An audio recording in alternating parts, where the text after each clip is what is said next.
Welcome to ZBTR TV. The goal is to unearth and document the Zambian narrative in the best way possible. Catch us live every Saturday on Facebook and YouTube. We broadcast every Saturday at 10 a.m. EST, 7 a.m. PT. With a growing audience across the globe, we connect Zambians and share resources abroad.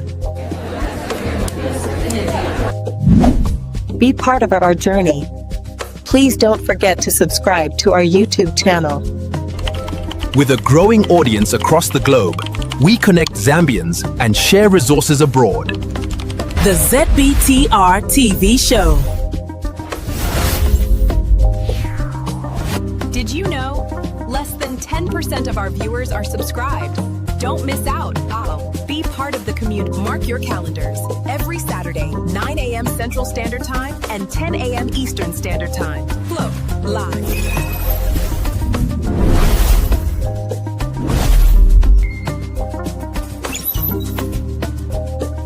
Welcome to the show. Hello, welcome. Hi, Mohambi. Hello. You are muted. You're on mute. You are on mute. Happy Wednesday. Oh my goodness. How are you doing? I'm doing great. I'm so excited I was muted. Happy Wednesday. All right. Guess what? Watching. There's only 24 hours before the Zambians go to the polls. And everybody, welcome to our special report. Please forgive me, my voice is a little bit hoarse. And I believe within an hour's time, the campaign period will be declared officially to an end, right? Is that right? At 1800 hours, okay? And within, I believe, 12 or 24 hours at 06 a.m., the polls will open and Zambia will go to the polls. So everybody, welcome to our special elections report. We have put together a team of Zambia's young best brains. That's what I'll call them. These are big brains, Zambian big brains, eh?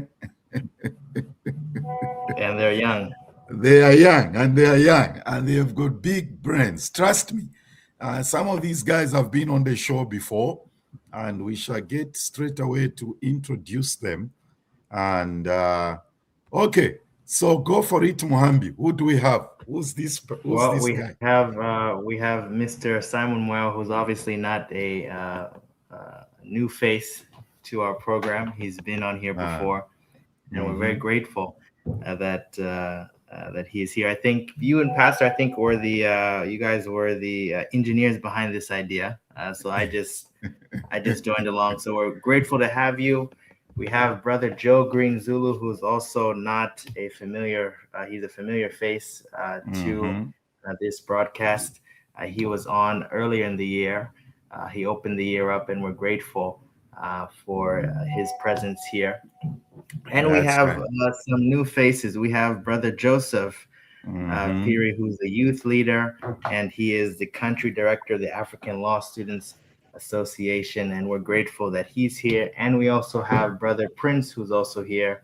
Prince just dropped, and he just dropped, but hopefully he'll be coming on later. But he's a dynamic youth leader in Lusaka. So we have a group of young people. We're very grateful that you all are here today.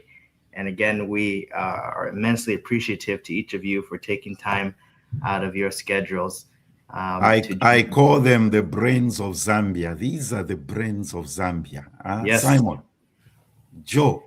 The brains of Zambia. So, gentlemen, we are waiting for Joe. Here is, what's his name? Here is Prince. Prince is here. Here is Prince. Where's Prince? Hi, Prince. Hi. How are you doing? Doing good. Can you try to do your phone in landscape, please? Oh, okay. I hope you cannot hear me very well. Can you hear me well? Yes. I don't sound very good. Joe Green, describe for me what you have seen during this campaign in your own words. I think this campaign is very interesting. I would call it interesting, and it requires us to be intellectual because I've seen the opposition leaders making promises, and also the ruling party equally making promises. And the most interesting part is how the opposition leaders or parties rather are using people's frustrations Okay. for political agenda, um, capitalizing on the high cost of living, unemployment, and also the economic status of the country. So it's very Okay. interesting to see how the opposition are capitalizing on the frustrations of people to convince them that they are the right candidates to be voted for. No. However, we are looking for what will be done, unlike stating problems. I think campaigns goes beyond um, identifying problems, but we are looking for the solutions. What will be done after problem identification? There is Okay. need to also hear what will be done. So I think it's interesting. We are hearing from both sides, from the opposition and also from the ruling party, and we are putting all those promises on. We are putting them on a scale. Are I, they promises? We I are like putting them on a scale. I like that word scale. I like the word scale. We are Simon, scaling them. Simon and Joseph, what was the one issue? What was the one issue that stood out to you from this campaign? What was the one issue? Let's Joseph go first. What was that one issue that stood out from this campaign for you? All right. So, what I can say, the one issue that stood out for me was Yeah. very much on the cost of living. Okay. If we look at the cost, because this is the most essential and important thing that most of the Zambians want. They want they want a better economy. They want cheaper prices. They want cheaper services, right? So, like that's the main issue that a lot of Zambians are looking at the moment. And looking at the fact that the opposition are they're bringing themselves as the alternative that, oh, we'll provide you better, policies to reduce the cost of living, right? And the UPNT themselves also claim that, oh, guys, we've lowered down the inflation, we've stabilized the currency, we've stabilized the economy, we've restructured the debt. So give us another chance. When you give us that other chance, we will definitely make sure that work on the cost of living. So like that's the major issue right now. Uh it's a battle between a lion and a tiger, right? Who is going to provide the meat for the cubs? Yeah, so Okay. like that's the major issue that is I being like addressed. that. I like that. Prince, can you please adjust you're upside down. Prince, you're upside down. Please put your phone in landscape. Put it in landscape. Like, you see, we eliminate the black lines on the side. Eliminate the black lines on the side. Before I hand over to Muhambi, Simon, what is the one thing that stood out for you during this campaign? Simon. Well, thank you so much. Well, like it has been said, what really stood out was the actual issue surrounding the cost of living, which has continuously been something which the opposition has been rallying cries around to gain sympathy. And in response to that, the ruling has said that they're undergoing what they're terming as a microeconomic recovery, of course, which would take a long term, it's a long term a process, of course, where you are only yet to see it bear more fruit, I think, when you give them much more time. Maybe if you give them the next set. But of course, when we are looking at issues surrounding the inflation rate, which has reduced drastically from 23.5% approximately around 2021 to now, where it has reduced to about 6.5, if I'm not mistaken. And you look at the strategic reserves, which have increased to about $6 billion, as well as the debt restructuring achievement. I think those are some of the things that the current government or the incumbent is actually posting about. But the concern has been, how can we have all these numbers or digits uh, indicating to us that we have got a very good, stable system, but yet when you go to the store, most especially to those people in the rural areas who cannot really understand what debt restructuring is, they'll go into a store and buy cooking oil, perhaps at an amount which is not so good, as well as Yeah. mini meal. So those are just some of the things that have been standing out. Basically, the campaign message is on economic recovery and arresting the cost of living. Okay. My sort of question I want to start out with is, obviously, as all of you know, this election has been very consequential. Particularly, there's been a lot of eyes on young people, a lot of first-time voters who will be voting tomorrow. And so I'll pose this question, and any of you can answer it if you want to first. In your eyes, when you've been talking to people, all of you are in leadership in some capacity, so you've been talking to, people, your peers, folks that you are under. What do you think?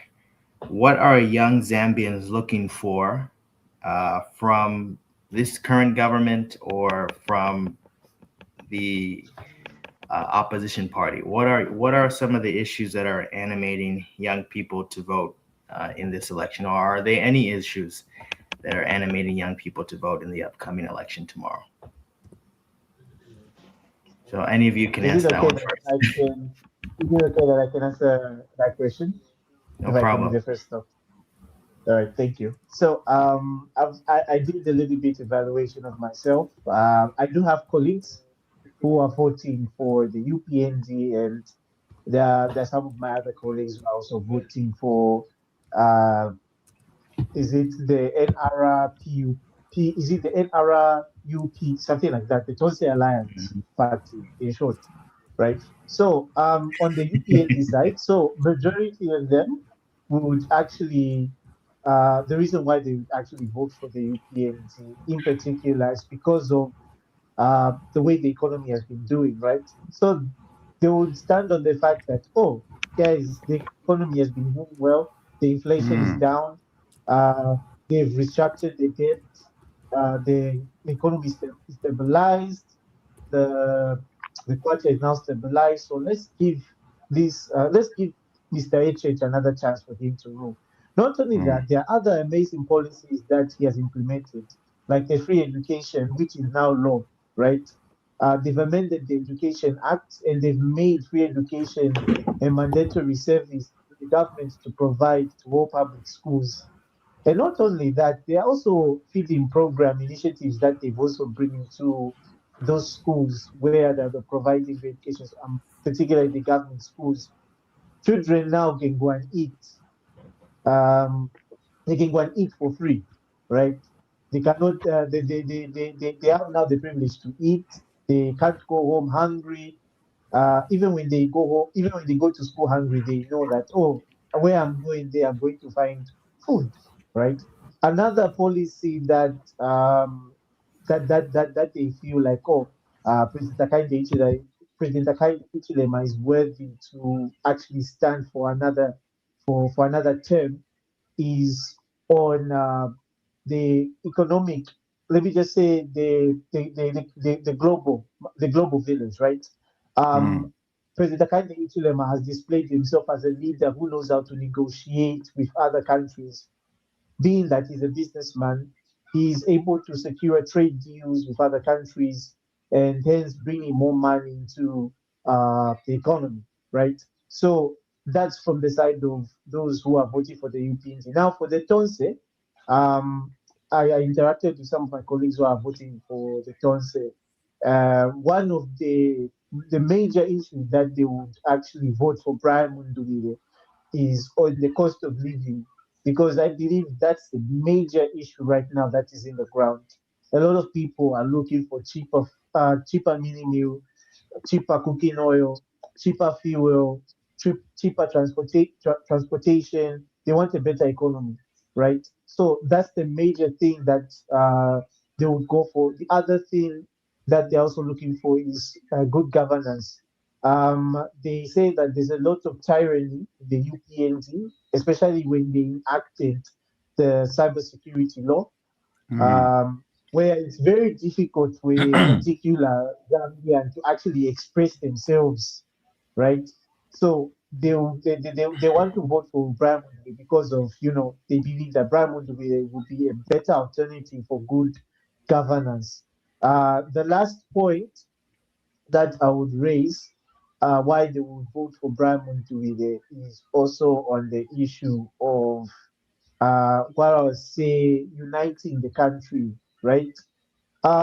They say President I'm not being. I'll just be honest because that's their view, right? They view our current president as, he's a bit too tribal. He would favor the other tribe, particular the Tonga, the Lozi, and all of that stuff, right? That's the major issue. They feel like President Hakainde Hichilema is not uniting the country. He would talk tribal talks.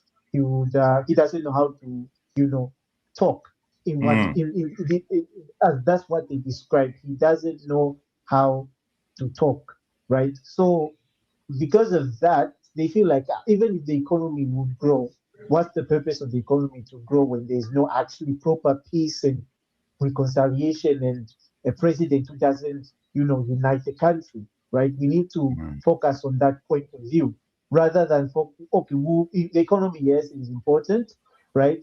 But we need to look at the aspect of reconciliation. We need to look at the aspect of unity. We need to look at the aspect of peace, right? Because they're maintaining the one Zambia, one nation system, right? We are all one. And yeah, that's the views that I've received from my colleagues. Sure. Simon, Joe Green, Prince, are there any opinions that you have seen? I'll let Joe Green go first. Anything to add? All right, thank you so much. Yes, I think like what my brother said, people are voting for some are voting for the UPND because of the works that the current president has done, and most of them are known: free education policies, and also other developmental progress that we have seen in the country. But of course, when we look at the cost of living, it's still very, very high. And people are wondering if those numbers are really, really true, because the numbers are different and the reality of the cost of living for the Zambian people is also different. I remember I was engaging with somebody who said Qatar is now performing as the best currency, but why is it that things are still expensive and the cost of living in Zambia is too high when our currency is being awarded as the best performing currency? So such issues. But again, I think if we talk about development, it's not magic. Development is a continuous progress. Development is progressive, in other words. we don't expect things to just stabilize there and then. I think development is something that is progressive and continuous. And so maybe sometimes it becomes hard to explain to an ordinary citizen because when they hear numbers, Mm. I feel Joe this is Green, why politics. Joe Green, an ordinary citizen just wants to see milimi at 50 kwacha. Exactly. Tabale Exactly. That's what I'm. fefia, No, inflation, no, no, no. GDP, milimi 50 kwacha. Simple. And I remember watching a campaign program where the opposition was saying, "Ama reserves." I think he said something like, "My reserves in Mumala. When we eat, those are reserves." I don't know if you came across that. My Yeah. reserves in Mumala. When you eat, those are reserves. So I was like, this is risky. So I think it's very much important that we as citizens we get to understand these things, find time to understand the economy, how the economy works. Because if we don't understand these things, we'll be doing things out of ignorance. So I feel most people that understand these things, they are voting for the current president because they have an understanding of how the economy works and what he's doing to ensure that the economy is stabilizing. However, like I said, there are those people who think those are just numbers, but the reality is different. So those are most people that are saying we are voting for Mundubile. We want change. We want change. But the question I keep asking them is that how many times are you going to change the government? How many times? In 2021, you said you want change. And again, today you're saying you want change. Even in 2021, you still say you want change. So how about we sometimes we have to change our attitude as citizens and not always changing government. There you go. I was telling a certain brother that you see the UPND has started some projects and a budget was made for those projects. If a new government comes in, they'll probably forsake those projects and also start their projects, their new projects, forsaking those projects. This means that whatever was budgeted for those projects under the UPND will be a waste. So sometimes changing government is not as good as it sounds. The saying we want change, it goes beyond we want change. There are also things that we need to consider. So there are people voting for the UPND because they have analyzed how visionary the current president is. And of course, there are those who are voting for the opposition because of the high cost of living. They just want millennium to be sold at 50 quarter and everything. For them, that is development. But I think development is something that is not just about the now, but also about the future of our nation.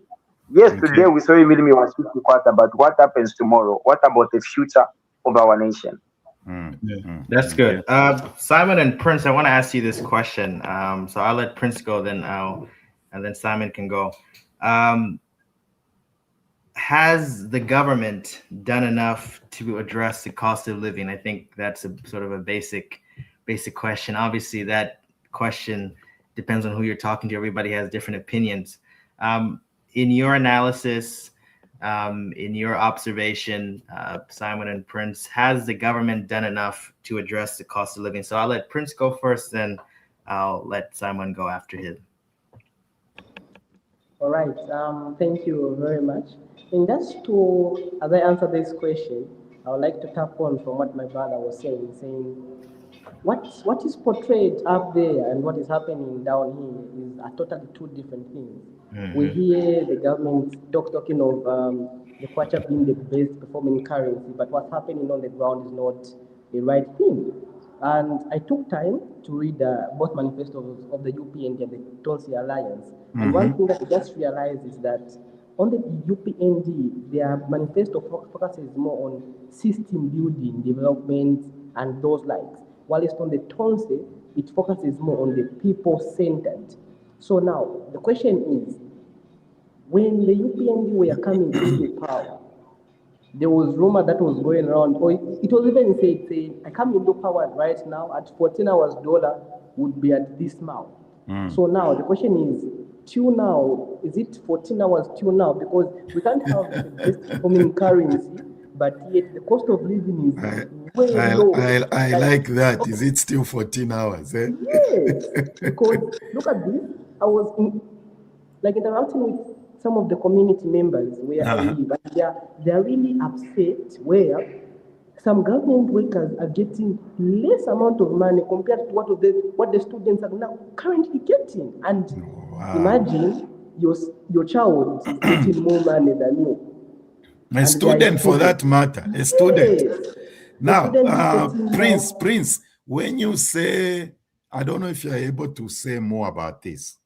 When you say does it explain the Tonse Alliance Manifesto? When it says people-centered, what does it mean?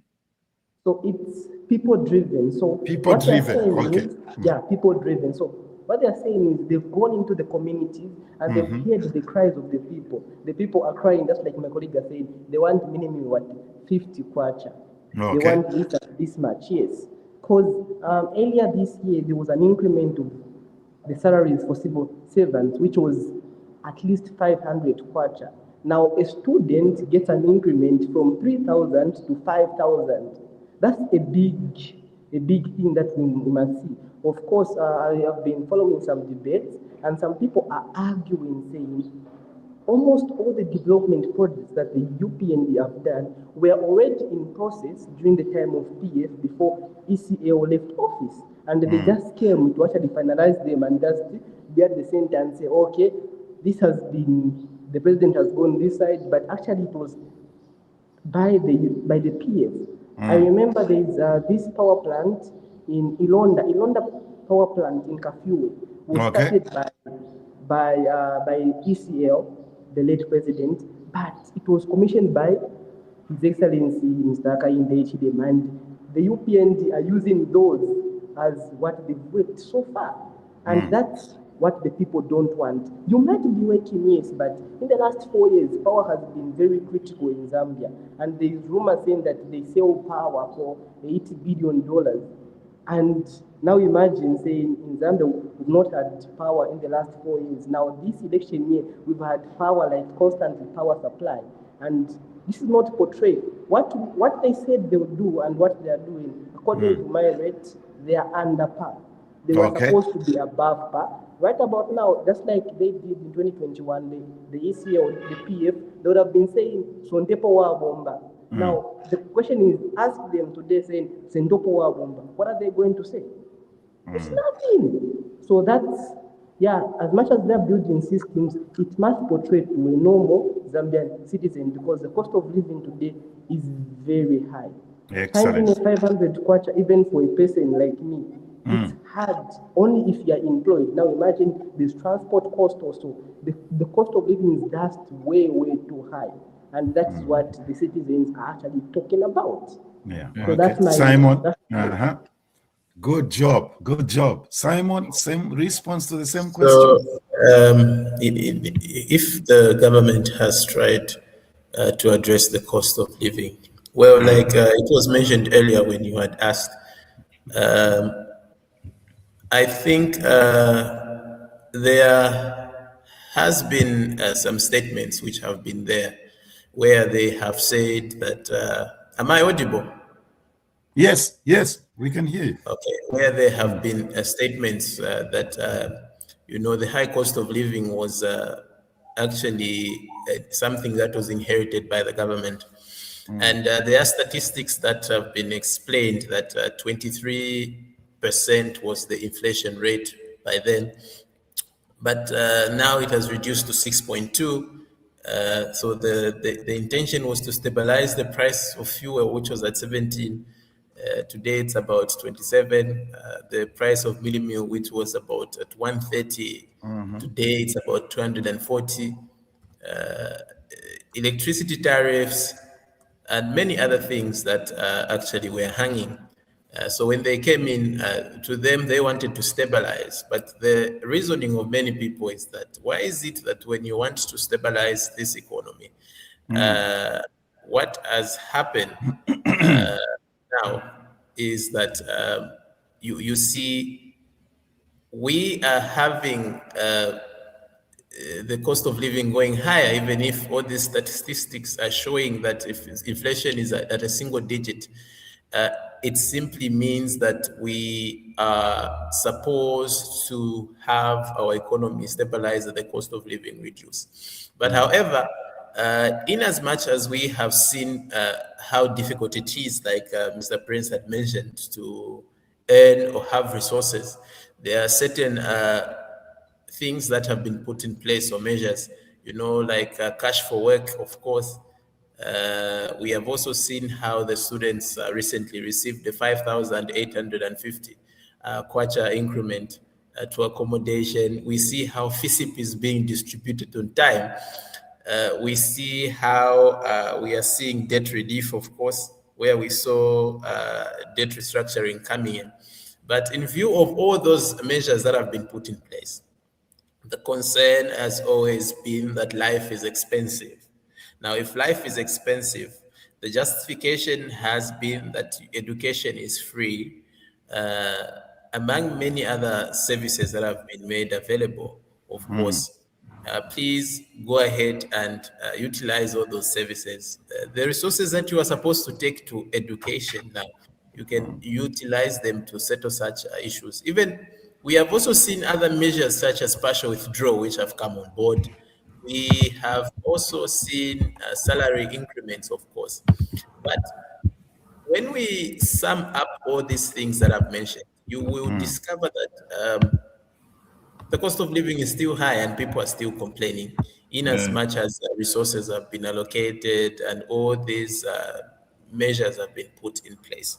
So the cry is, as it was mentioned earlier, a certain political figure had mentioned that we have got $6 billion in the coffers as reserves, but yet people are wallowing in poverty. Why should we do that? And that is where the argument came from. It said reserves are important during emergencies. And I think that statement was taken as though he was undermining their importance. But I think in his statement, he was trying to reason by saying the cost of living is high, so why should we boast that we've got resources which were being kept? So initially, in trying to address the cost of living now, to sum it all up, the current government is looking at long-term measures which they are putting in place, not short-term. So perhaps when they were forming government, or rather when they were campaigning, they had promised the people that they would fix things, or rather they would put things in place as though it was abracadabra. So I think there was miscommunication. And now I think the current government is having a system where they are in communication comatose, I must say, where it is difficult for them to have intellectuals that are able to explain what is happening economically. And the works are there to try and stabilize the economy, like I've mentioned. It's a economic recovery plan. But yet they cannot explain to the ordinary Zambians, because today, if I tell you, my fellow young people, their understanding of what debt restructuring is, they don't care about it. They don't care about many other issues with regard to how economic stabilization is going through a recovery process. Their much concern is on how much they get as accommodation allowance, the bursaries allocated, among many other things around. Now, if we are going to try to reason on facts as well as rather on technical matters such as these, they don't care about it and they don't even know. So for me, I feel, Simon, to that point, about, you have raised the point about, let's welcome Lusekelo. Hi, welcome. Thank you. I don't know if you are able to hear me properly. Are you able to get me? Yes, we can hear you. But before you come in, I want you to respond. You said you wanted to respond to something about the student allowance being increased. Before you, okay, maybe let me let you do that before I ask my next question about the communication. You wanted to clarify something about student increments? Communication. Yes. So it's important when we're in any matter that we're discussing, at least whether there's criticism to be brought or compliments, let us be factual in terms of criticism, right? So the increment in question was in relation to accommodation allowance and only applicable to UNZA students who do not have accommodation at UNZA. So I'm someone who is under a student loan, and the way the contract is for Hillsby, right, is that the allowances that they allocate to for accommodation allowance is based on the school fees that a particular university charges. This aspect of accommodation allowance varies from university to university based on the amount that is charged in a particular university for accommodation allowance. For instance, those at CBU get an accommodation allowance for 4,500, and they were getting that from as far back as 2023. Yeah, UNZA students didn't complain then because our accommodation fee was not that high. So it was in 2025, UNZA increased the accommodation allowance from about 3,900 to 5,000, right? 5,800. Yes. So hence the cry from students was that no, let the accommodation fee also be increased to reflect the amount students are actually paying, right? Majority of UNZA students are not accommodated. So there could be a long explanation as to why that accommodation allowance is helpful, right? Majority of students either stay outside campus or they squat, right? Because the UNZA campus is only designed for a capacity of 4,000. But we have a capacity of over, yes, but we have a total of about 30,000 plus students, right? Wow. So a good number either stay outside campus or squat. When you say so squat, now those that squat, explain right? squatting for our audience. Explain squatting for our audience. So squatting is essentially where you see these rooms are intended to accommodate two, but because of the accommodation limitation at UNZA, right, and a few other universities, there's the practice of where you aren't, in a technical sense, staying in the room, but because of the accommodation issues, you are allowed to, subject to paying a certain fee to the owner of the room. Okay. Okay, makes sense. Simon and is it Joseph? I want you to pay them a certain fee, right? Okay, yeah. So now, those who usually own those rooms, sometimes they are the ones that are actually paying for accommodation. So when accommodation increases, they also have to increase the amount they charge those that are squatting. Okay. So hence the reason why UNZA students were crying out, no, let it be increased. And thus it was increased. Now the thing with accommodation allowance, it's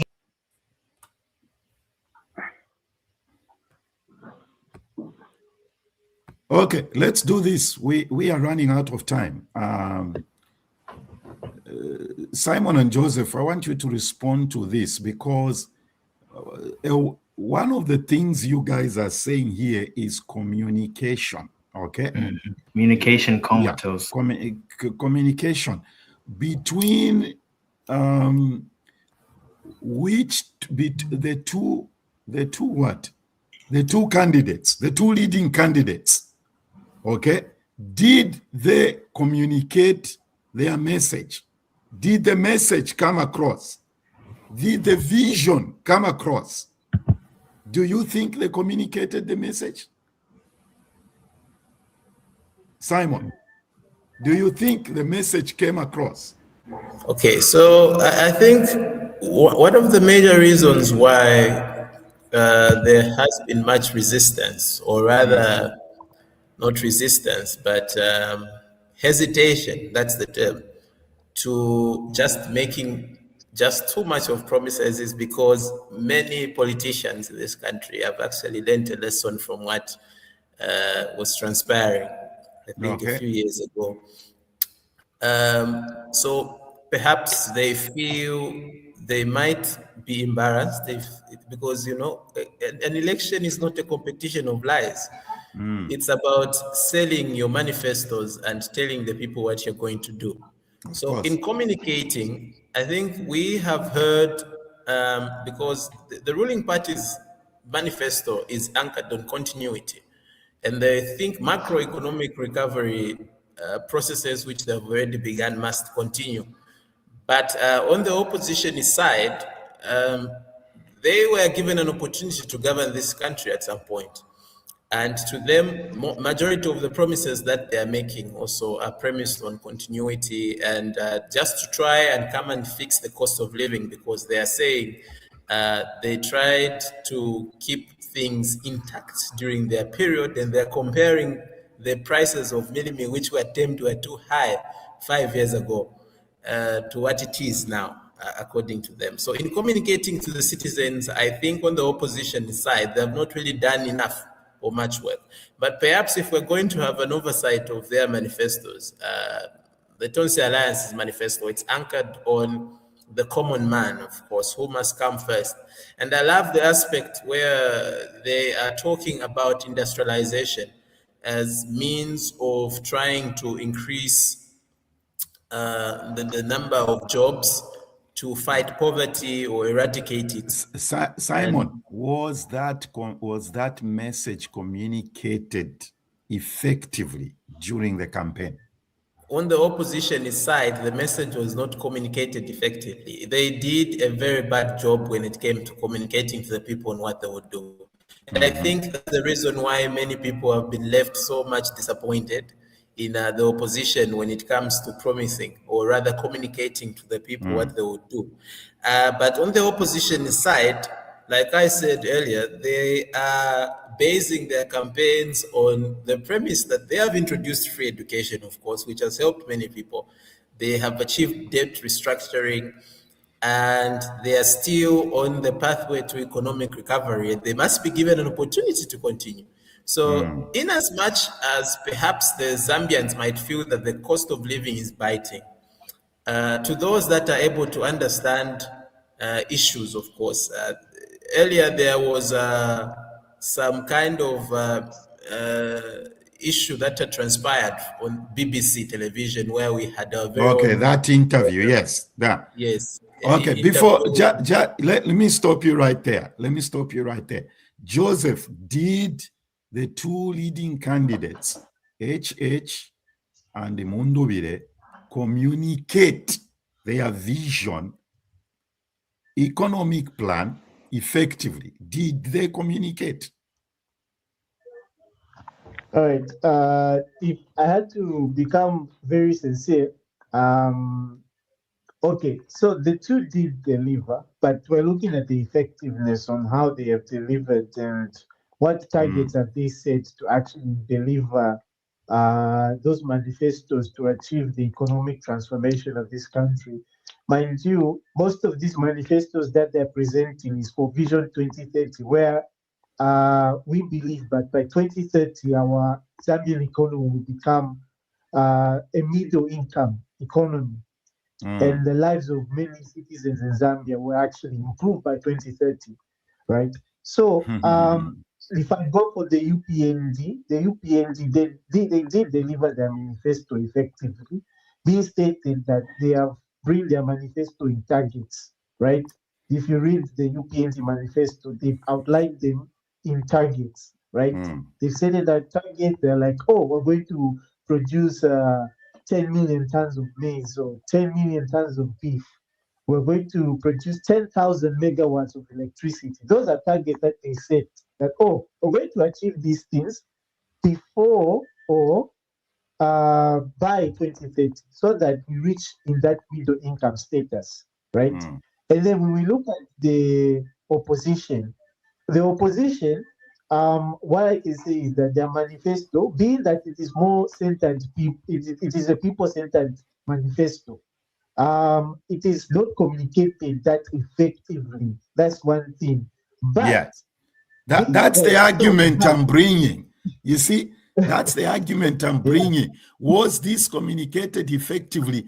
Joe Green, the president, was accused or tended to speak a different way depending on which part of the country he was.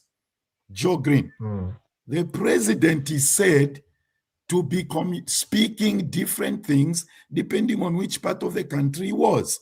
Was that what was pertaining? What was he dealing with? What was he dealing with? Before I even respond to that, if we look at the two candidates, I believe, as a student, as an intellectual person, as someone who looks at things just beyond what is said, I feel the opposition have not done much with regards to communicating their vision and also the alternative solution that they have for the Zambian people. However, their manifesto is full of attacking what the current administration has not done, what they have failed to do. So if you watch most of their campaigns, they are centered much on they have not done this, they have not done this, but the question is, what are you going to do?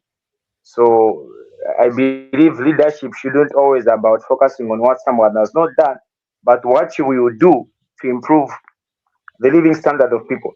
So coming to the president, Mr. Hakainde Hichilema, I think he has the message of continuity has been more like the backbone of his campaign, where he's admitting that we have done something, but of course there's still work to do. Even today, I was watching the campaign in I think they were in Mandevu constituency.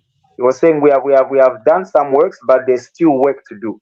Now, not admitting that he was perfect in his administration, but admitting that there are things they have done and there are things that they have not yet done, or rather they have not completed, and given another chance to save, they will continue. So I think he has done a good work with regards to communicating his vision, because he has admitted that they have not done everything. They have done something and there's still work that is to be done.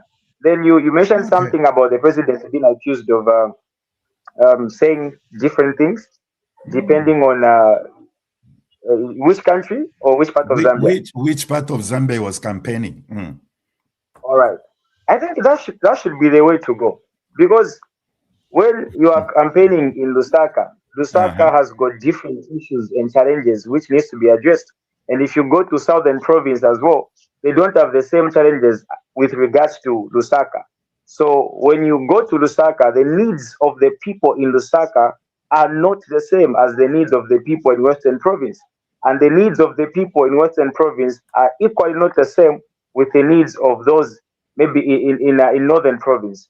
So I feel for each province they have different needs, and so the president cannot carry one message for each part of the nation. There are specific, of course, the vision is one, but under that vision there are specific strategies, or rather alternatives of solutions to be offered to each province of Zambia, because each province, each district has different needs which they have.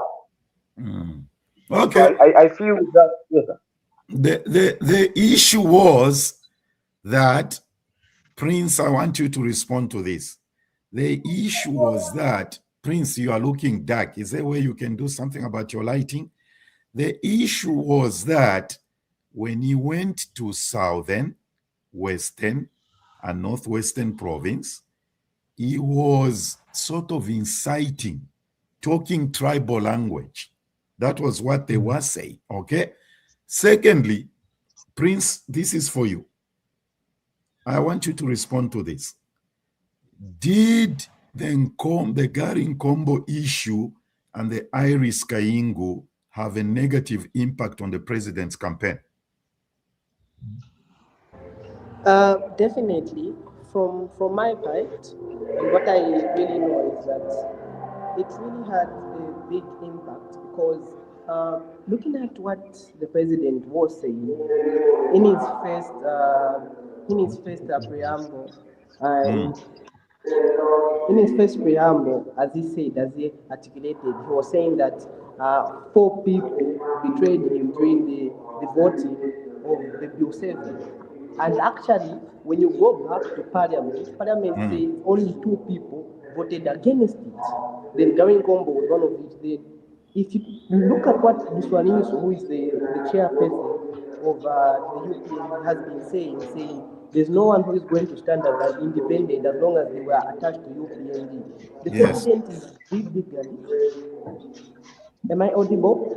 Yes, you are. Yes, you are. Yes. The president is seen mostly attacking these independent member of parliament. That's because they're not standing on their tickets. And just like my brother was saying, I've watched some rallies, of course. Both of them, I know saying a rally is supposed to be something where the candidates explain fully what they have in stock in their manifesto. But if you look at their rallies, most of them they're just talking bad about the other. No, this one, this one, that. Both the ruling party and the opposition are speaking the same language. They're just downgrading the other. And that's not a purpose of the rally, because those manifestos have got big detailed language, policy language, where a marketeer can't understand and ask the marketeer and tell them saying, there is GDP. They're not going to understand that language, but if you go to them and simplify it for them, it's going to be easy for them to understand. But I really think what he's going, especially with Gary Ngombo, today we saw a case on media where the police were actually involved, where UPND cadres were going to Gary residents just to attack him, and they found his members who are there also just to help.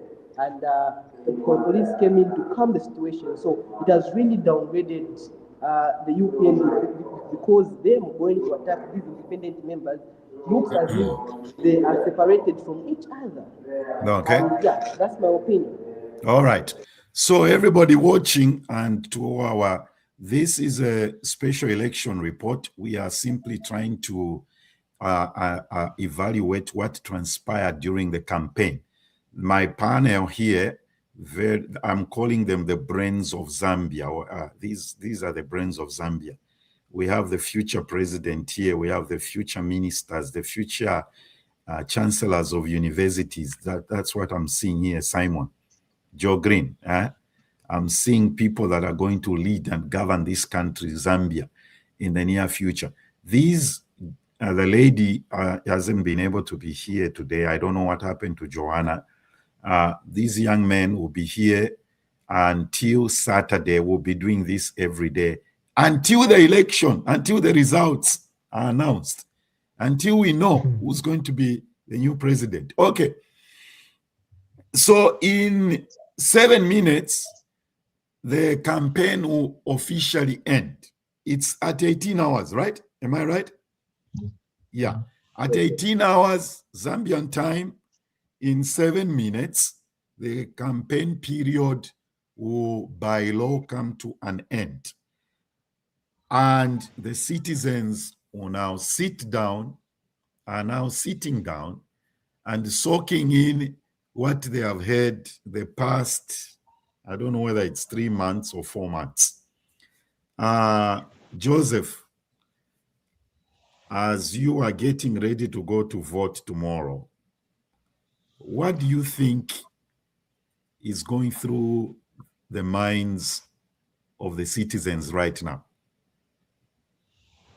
All right, so what I can just say is that a good majority of them are worried they're worried about the election environment tomorrow.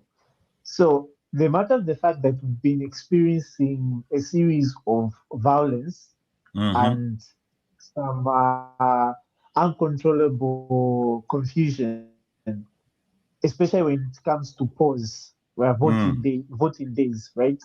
They're scared for the fact that, oh, what if I go there and I cast my vote for this candidate. Let's say I've cast my vote for President HH, or I cast my vote for Mr. Brian Munduide, right? What's going to happen then, right? Because it is a common thing where when you go to a voting station or a polling station, you will find cadres, right? Even if they announce that no, there won't be cadres will be there.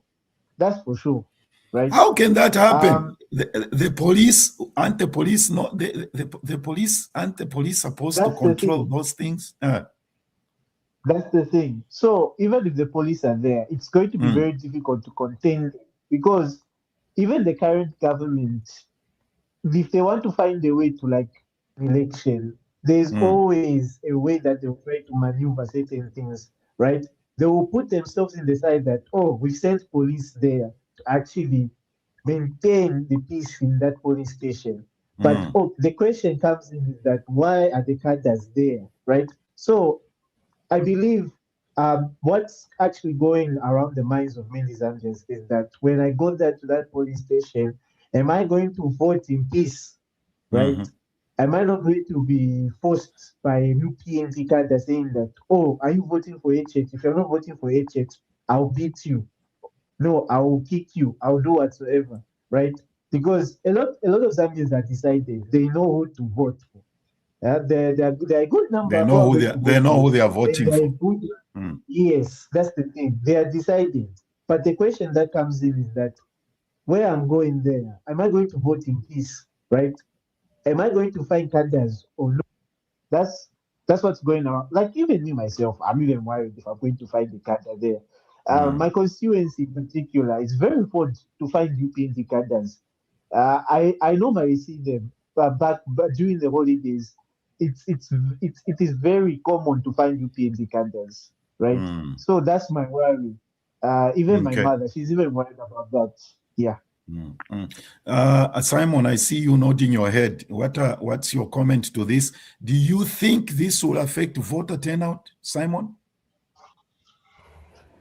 The issue with regards to cadres being around polling stations. People just being worried about security issues and all those things. I think the best thing to do is perhaps they can allow those people that are there with the intention of protecting the vote to stay. Then if you're an ordinary citizen, vote, then go home immediately and begin to pray if you're a Christian or whatsoever, because prayer is everywhere around. Then and wish your country the best and wait from there. So I don't think so. If we will have people moving around or loitering around the place, I think it's going to be a big problem. So let's just allow those that are relevant to remain behind and protect their vote, then allow the rest of the citizenry to go. Yes. Okay. Kriston says, good job, keep it up. Joe Green, I want you to respond to Mr. Freddie Mboma's concern here. I think all of you, the three of you, can respond to this. Joe Green, I want you to begin this. This is a very important issue, and it has come up a lot, a million times. My biggest worry, says Fred, is voter manipulation after voting. Joe Green. All right. I think just from the statement, we are referring to the ruling party manipulating. I think it's common. When you talk about voter manipulation, it doesn't usually refer to the opposition. It directly refers to the ruling party because they are the ones that are in power. I think my view on voter manipulation is that the ECZ should just be as transparent as they should be, because voting is beyond casting a vote. That is the cry of the citizen. A vote is what the citizens are saying. All right, it is a decision that the country is making. So manipulating votes rather, it is more like going against the wish or Of the the people. decision, rather the cry of the people. So when someone is casting that vote, it is not just, it is beyond casting. No, there's a deep meaning there.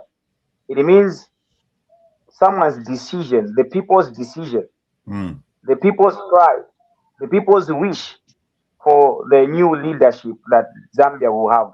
So I think the ECZ should be transparent, and they should be independent and not be easily influenced by any of the political figures.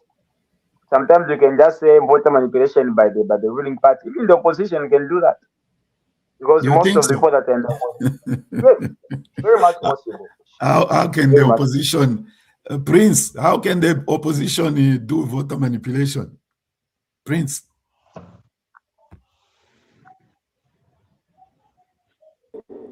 So sorry, from my side here, I'm actually at church. I'm a Catholic by the way, and we're having the candlelight. So in regard to the question about manipulation, one question is actually standing out saying, during the previous elections, we've seen the announcement of results at the polling center.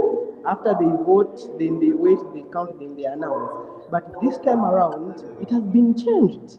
To what? What have they changed it to? What's the difference? The ECZ are the only ones who are going to announce the results. The polling centers are not allowed to announce any results. So this is why the reason why the manipulation is going to really come up. That's why people are asking, saying, is it really going to happen? Because let's put something in perspective here, and you guys can help me. Maybe I've just forgotten. Simon, Joe Green, Joseph, help me out here. If I can remember, my understanding is the ward or councillor results are announced at the polling station. The parliamentary candidate are also announced at the polling station, but the presidential is announced at the main center at Mulungushi. Isn't that the situation? Yes, it is. So what was changed? Help me what they have changed. So from them, they are saying all the valuable sources of voting will be announced by the ECZ. Any media who is going to send out results before the ECZ actually confirms it, they will be valid to answer to them. They will be answerable with valid sources. Who gave you the results? Who gave you this? That's why this is the reason why most people are talking about the manipulation, saying it can happen, because the ECZ coming in and just recently talked about the change from the X to the X only to the ticking also, which happened in to the Quenu. Yes, yeah, maybe that. So in May 2026, that's when they actually amended that law, saying anything that even cheating will be considered as a sign of voting for your candidate, and that has not been the case long time ago. And imagine now going to tell a marketeer saying, if you put a Tonga, yes, it's valid, but long time ago, we used to know that there are X's, and there's rumor going around. Everyone is on media. We hear rumor saying that people have already imported pre-marked ballot papers. Okay. So Simon, you wanna add on to this? That's voter manipulation? Yes. Maybe perhaps it is now left up to the owners of the votes to protect them. Okay. After we vote, I understand there's always PVT. I recall how President Satak lamented the fact that Vubwi was a very small place, but yet how could it produce so much votes to support President Banda's bid for presidency?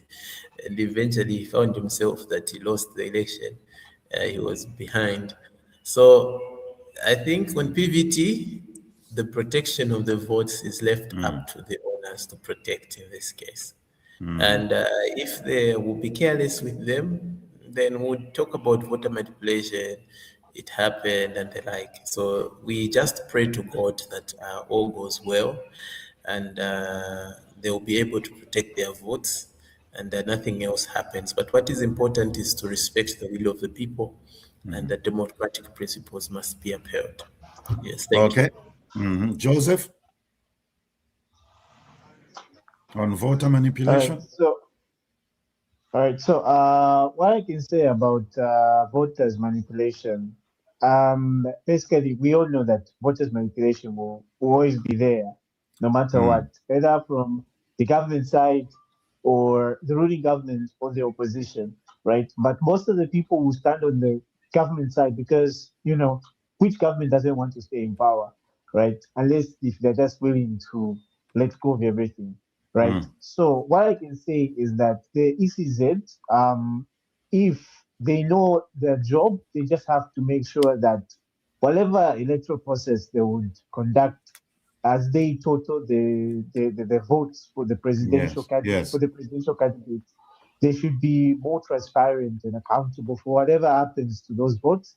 I believe the electoral commission of Zambia is an independent body. Despite that, most of the positions in that commission were appointed by the president. We still need to see that the fact that these people, they have to work independently, because one thing that stands out is that actually voting are the people of Zambia, right? And every vote that counts is the cry of the Zambian. They want to see a change, or they want to see a leader who has done particularly very well to stay. So voter manipulation, yes, it is the biggest worry for every Zambian, and every Zambian has got the right to even actually point out to the ruling government or the opposition, saying that, what if you manipulate the votes, right? Yes, there is a possibility of that.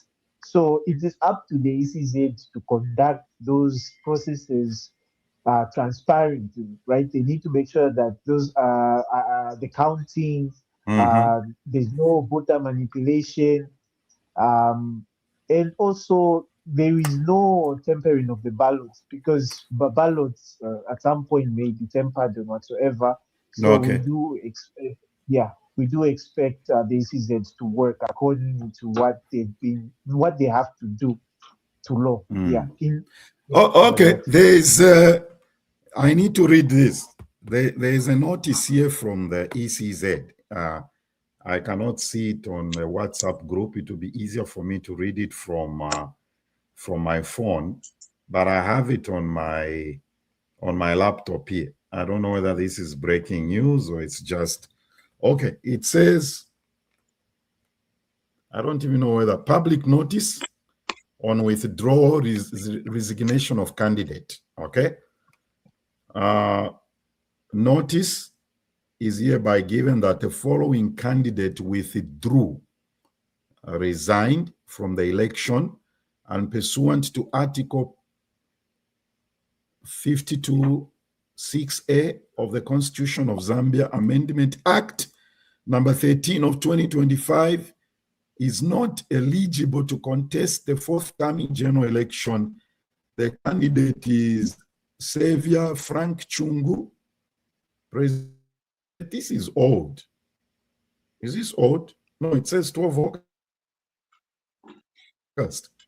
Okay, they are simply making it official that Mr. Chungu will not participate in the elections.